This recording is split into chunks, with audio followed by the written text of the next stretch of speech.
Hello everyone, তোমরা কেমন আছো? আশা করি সবাই খুব ভালো আছো। তো আমি ব্যাগপত্র প্যাকিং করে নিয়ে বেড়াতে যাচ্ছি। তো বাবার বাড়ি ছিলাম, তোমরা লাস্ট দেখেছো। তারপরে আর কোনো ভ্লগ করা হয়নি। তো হঠাৎ প্ল্যানেতে বেরিয়ে যাচ্ছি হচ্ছে বেড়াতে, দীঘা। তো তোমার দাদাভাই আছে, আরও 2-3 জন আছে, তোমরা দেখতে পাবে। তো এখানে বেরিয়ে তো পড়েছি কি, এখানে একটু মানে দাঁড়াবো আমরা, একটু যে যার খাওয়া দাওয়া করার আছে করবে, কিছু ছবি তোলার আছে। তো এখানে একটু আমরা নেমে আর কি একটু ঘোরাঘুরি করব, খাওয়া দাওয়া করবো। তো দেখো এখানে আমি একটা ঠান্ডা লাস্সি নিয়ে নিয়েছি। তো বেশ খেতে ভালোই ছিল।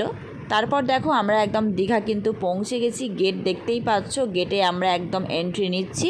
তো ফাইনালি আমরা পৌঁছে গেছি। তারপর হচ্ছে দেখো সকালবেলা একটু মুখ টুক জল টল দিয়ে একটু ফ্রেশ হয়ে নিয়েছি। তারপর দেখো শরীফাও করছে, ফ্রেশ হয়ে নিচ্ছে, কারণ সারা রাত প্রায় জাগা। তো আমরা ফার্স্টে এখন পৌঁছে গিয়েছিলাম প্রায় 4:30-5টা। তো তখন তো হোটেল পাওয়া যাবে না, তো সেই জন্য ভাবলাম যে মোহনা থেকে একটু ঘুরে নিই। তো এখানে একটু ঘুরছিলাম।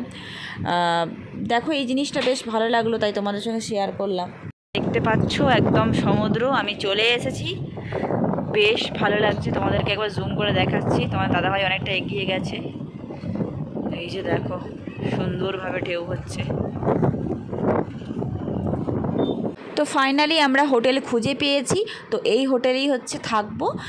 তোমার দাদাভাই যাচ্ছে কথা বলতে। আর এখানেই দেখতে পাচ্ছ যে আমরা সবাই নামছি।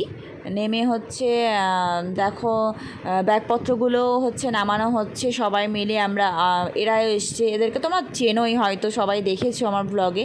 তারপর ব্যাগপত্র নিয়ে আমরা তো খুব আনন্দের সঙ্গে মানে ঢুকছি আর কি। কদিন থাকবো, খুব মজা করব। আর তোমরাও আমাদের সঙ্গে এনজয় করতে থাকো। আর দেখতেই পাচ্ছ, তারপর দেখো আমরা ভিতরে বসে আছি, কিছু রিসেপশনের কাজ আছে। তো আজকের মতো এই পর্যন্ত, দেখা হচ্ছে নেক্সট ব্লগে।